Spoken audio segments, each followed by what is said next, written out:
Halo semua, kembali lagi di kelas Revit. Pada video ini kita lanjut membahas fitur-fitur atau tools yang ada di Modify. Jika kemarin kita sudah membahas Align hingga Move, kali ini kita akan membahas tools Copy. Tools Copy bisa diaktifkan dengan mengetik di keyboard CO untuk shortcutnya.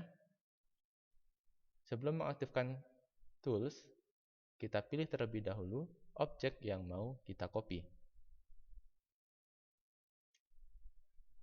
Kali ini saya akan pilih kursi, kemudian aktifkan tools copy. Di sini ada dua buah pilihan.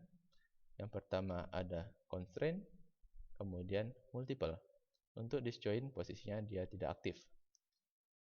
Multiple dicentang jika kita mau menggandakan sebuah objek dalam jumlah yang lebih dari satu. Ya, saya contohkan. Jika kursi ini mau saya kopikan sebanyak 2 kali, maka multiple sebaiknya saya nyalakan. Sehingga saya hanya perlu mengaktifkan tools copy 1 kali saja. Sekarang saya klik kiri di sini, kemudian saya geser, klik kiri kembali di sini, maka software akan mengarahkan kita untuk lanjut melakukan copy. Karena multiple di sini posisinya nyala. Sekarang kalau saya matikan, begitu saya selesai menaruh objek baru atau copy dari kursi, maka perintah akan berakhir. Selanjutnya, coba kembali kita nyalakan tools copy. Di sini ada constraint.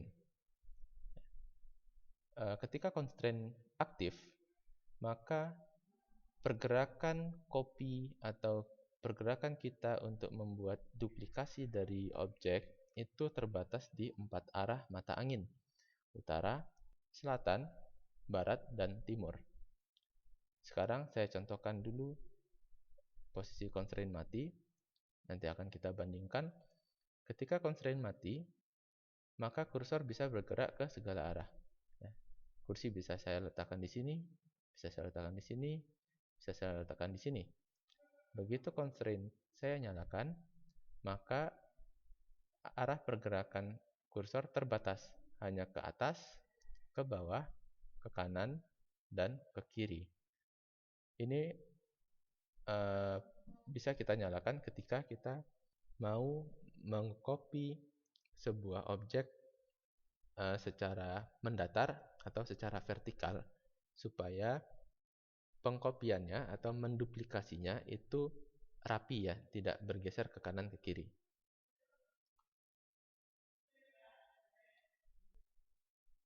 Selanjutnya kita masuk ke command rotate. Kalian bisa mengetik di keyboard RO untuk shortcut dari rotate.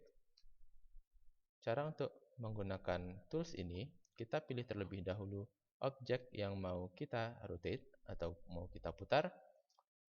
Kali ini saya akan pilih sebuah dinding di bawah, kemudian klik kiri pada rotate. Di sini terdapat beberapa pilihan. Yang pertama disjoint.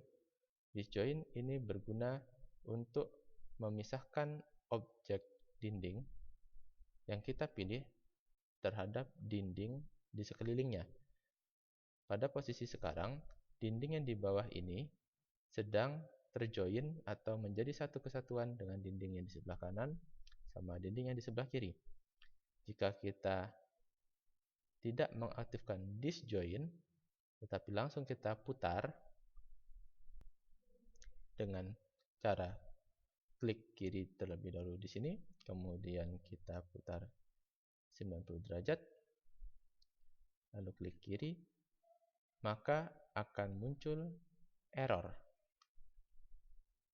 Error ini muncul akibat dinding yang kita putar itu terpaksa harus terpisah dari dinding yang ada di kanan dan di kiri.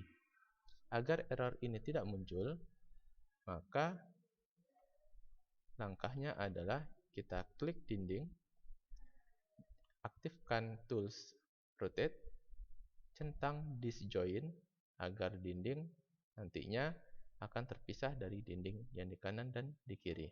Kemudian klik kiri, lalu klik kiri kembali di sini karena kita mau memutar 90 derajat, maka dinding berhasil diputar. Oke, sekarang saya akan kembalikan seperti semula terlebih dahulu. Kita coba lagi, klik terlebih dahulu objeknya, kemudian aktifkan rotate. Di sini terdapat pilihan copy. Jadi terdapat pilihan selain kita memutar dinding atau memutar objek, sekaligus menciptakan sebuah copy atau duplikasinya, sehingga dinding yang asli ini tidak berputar, posisinya tetap tidak berubah. Kita akan coba lakukan. Copy kita nyalakan, terus kita putar seperti ini,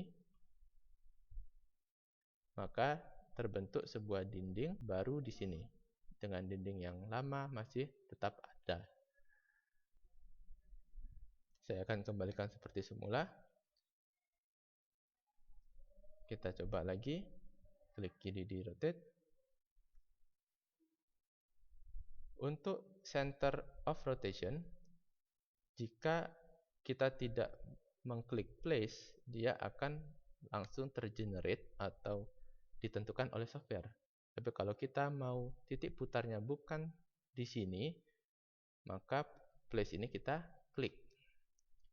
Maka kita bisa tentukan mau di mana posisi titik putar atau engsel dari putarannya ya, pusat putarannya ada di mana. Kita bisa klik di sini misalkan ya. Saya mau membuat copy terlebih dahulu, kemudian klik di sini, lalu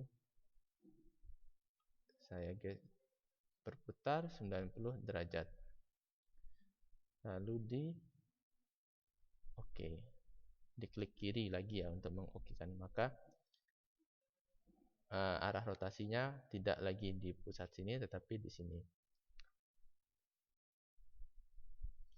Kemudian di sini ada sudut. Sudut ini artinya kita bisa memasukkan sudut yang mau kita buat secara manual di keyboard atau dengan menggerakkan mouse. Itu adalah dua buah pilihan. Kalau mau membuat sudut rotasinya dengan mouse, bisa dengan klik kiri kemudian klik kiri lagi, atau klik kiri pertama kemudian masukkan angka lewat keyboard juga bisa. Jadi ada pilihan di sana. Ini saya coba hapus. Lalu selanjutnya kita masuk ke tools trim or extend to corner. Kalau di AutoCAD kita kenal dengan nama fillet. Nah, di sini ini adalah trim or extend to corner dengan shortcut TR, bisa klik TR di keyboard. Sekarang kita coba lakukan. Pertama, di sini ada dua buah garis atau dua buah dinding yang tidak terhubung. Kita mau dua dinding ini saling terhubung dengan cara klik command-nya atau tools-nya, pilih objek yang mau disatukan, yang pertama, kemudian yang kedua, maka dinding langsung akan bertemu di titik pertemuannya ya. Kemudian ada trim or extend single element. Kalau yang ini dua buah garis itu saling bertemu, kalau yang ini trim or extend single element ini salah satu garisnya yang akan bergerak maju, sedangkan garis yang lain hanya menjadi acuannya saja. Seperti contoh di sini saya klik di dinding yang sini, saya mau dinding yang ini maju. Dia tadi acuannya ada di garis yang sebelah sini. Bisa juga trim multi elements. Kalau trim multi elements artinya perbedaannya hanya kalau yang single elements artinya kita cuma bisa milih satu dinding. Kalau multi elements kita bisa pilih lebih dari satu. Seperti contoh, ini saya kembalikan seperti semula. Kita pilih trim multi elements. Kita klik kiri di sini, kemudian kita pilih dinding yang mau dipanjangkan. Jadi perbedaannya ada di sana ya. Kalau misalkan yang ini single element, klik kiri di sini sebagai acuan, kemudian kita hanya bisa pilih satu ya. Kalau ini di drag kayak yang tadi itu nggak bisa. Pilih satu, klik dulu, pilih satu, lalu pilih bikin acuannya lagi, kemudian pilih lagi dindingnya. Jadi kerjanya lebih banyak. Kalau kita memang mau mengextend atau mau mentrim garis atau dinding atau objek yang jumlahnya lebih dari satu, maka pilihlah yang multi elements. Selanjutnya kita ada tools array. Tools array ini berguna untuk membuat jajaran objek ya. Contoh di sini saya punya kursi. Saya mau kursi ini membuat sebuah barisan sebanyak 10 kursi berbaris dengan rapi. Kalau kita mau pakai copy bisa, cuma agak banyak pekerjaan ya, kita harus membuat copy satu persatu. Sedangkan kalau kita pakai array, itu tinggal kita tentukan di sini mau group and associate atau tidak, terus mau linear atau radial, kemudian jumlahnya berapa. Kalau tadi saya mau ada 10, berarti di sini saya buat 9. Kemudian di sini move to second, artinya kita menentukan jarak kursi pertama ke kursi kedua. Kalau last ini artinya kita menentukan jarak kursi pertama ke kursi paling akhir. Pertama saya akan cobakan yang jarak kursi pertama ke kursi kedua. Jadi saya klik, kemudian saya klik di sini, maka akan terbentuk tambahan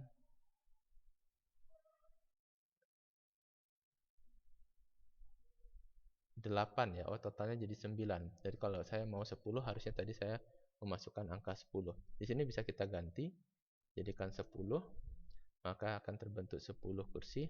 Dan kursi satu dan kursi yang lain itu saling terhubung karena tadi pas di sininya, pas di sini kita centang group and associate.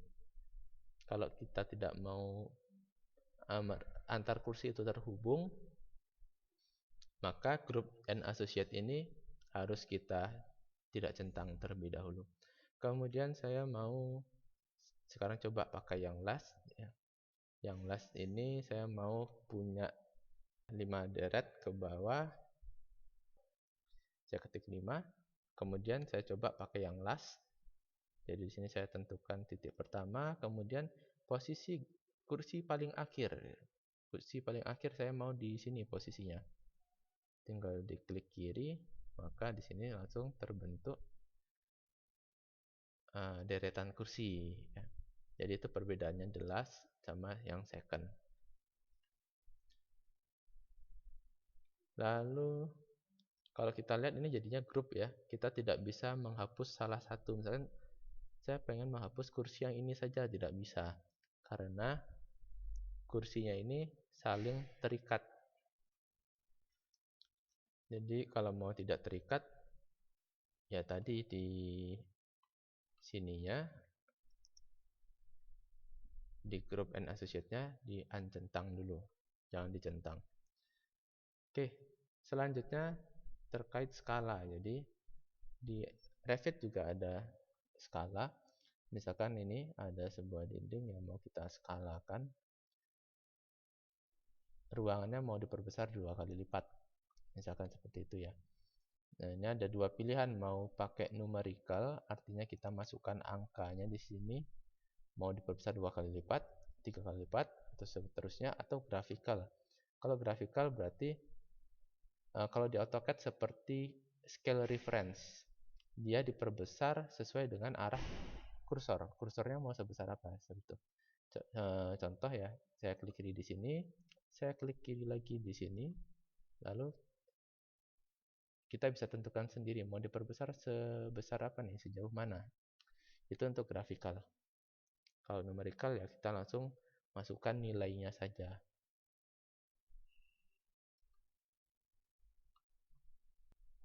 Seperti contoh di sini 2 ya, tinggal diklik enter aja. Oh, sorry. Jadi saya pilih dulu objeknya, pilih scale, pilih numerical, klik kiri dulu sebagai titik scale-nya. Nah, maka dia akan terbentuk langsung 2 kali lipatnya. Oke, untuk tools modify sudah selesai. Sampai di sini pertemuan kita. Sampai jumpa di video selanjutnya.